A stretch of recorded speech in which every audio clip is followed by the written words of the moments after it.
बचाने के लिए संपूर्ण लॉकडाउन होने जा रहा है। COVID-19 can be characterized as a pandemic. The virus is spreading very fast. This is India, 137 crores. That is our population. अपने आप को सुरक्षित रखें, दूसरों की सुरक्षा का ध्यान रखें।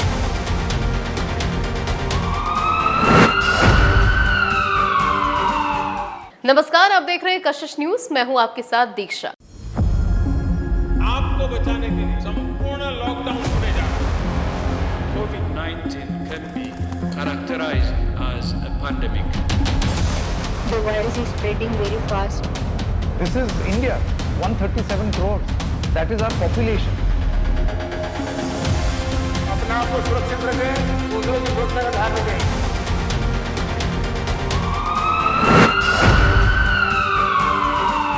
उत्तर प्रदेश के मुख्यमंत्री योगी आदित्यनाथ रविवार को कोविड संक्रमण के प्रशासनिक उपायों की समीक्षा करने के लिए वाराणसी पहुंचे, जहां मुख्यमंत्री ने वाराणसी के बीएचयू में डीआरडीओ द्वारा संचालित अस्पताल का निरीक्षण किया।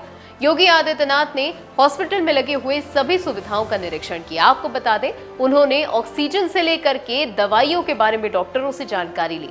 तो वहीं दोपहर 2:30 बजे बीएचयू स्पोर्ट्स कॉम्प्लेक्स के बाद वो बीएचयू सभागार में वाराणसी जिले के जनप्रतिनिधियों और साथ ही अधिकारियों के साथ दोपहर 2:30 बजे से 4 बजे तक बैठक करते रहे। इसके अलावा वाराणसी मंडल के अन्य जिलों के अधिकारियों से वर्चुअल माध्यम से भी उन्होंने बातचीत की। इससे पहले सीएम योगी आदित्यनाथ शनिवार को मुरादाबाद और बरेली के दौरे पर गए थे। बरेली में पत्रकारों से बातचीत में मुख्यमंत्री ने ये कहा कि कोरोना के खिलाफ वर्तमान में जो देश की लड़ाई चल रही है, उसमें सबसे बड़ी आबादी वाला राज्य होने के बावजूद उत्तर प्रदेश प्रभावी ढंग से लड़ाई लड़ रहा है। मुख्यमंत्री ने आश्वासन दिया है कि प्रशासनिक मशीनरी कोरोना की दूसरी लहर पर अंकुश लगाने में सफल होगी।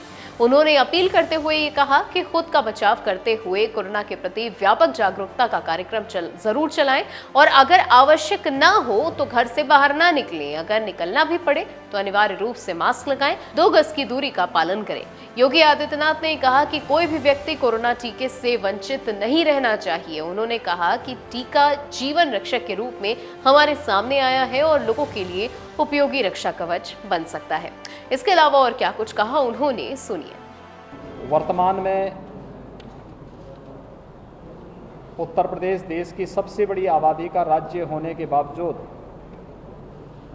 प्रभावी ढंग से कोरोना के खिलाफ इस लड़ाई को लड़ रहा है। बरेली मंडल में भी मैंने सबसे पहले यहाँ पर इंटीग्रेटेड कोविड कंट्रोल सेंटर का निरीक्षण किया है, जहाँ से जनपद की सभी गतिविधियों का संचालन होता है।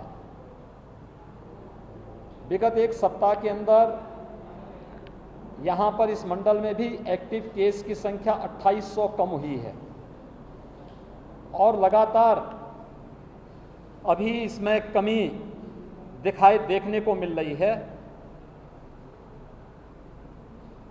एक आशंका व्यक्त की गई थी कि उत्तर प्रदेश में 5 मई तक 1 लाख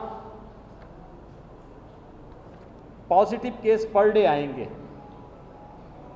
आज 8 मई है और आज जो Covid positive case Uttar Pradesh के अंदर आए हैं उनकी संख्या 26,000।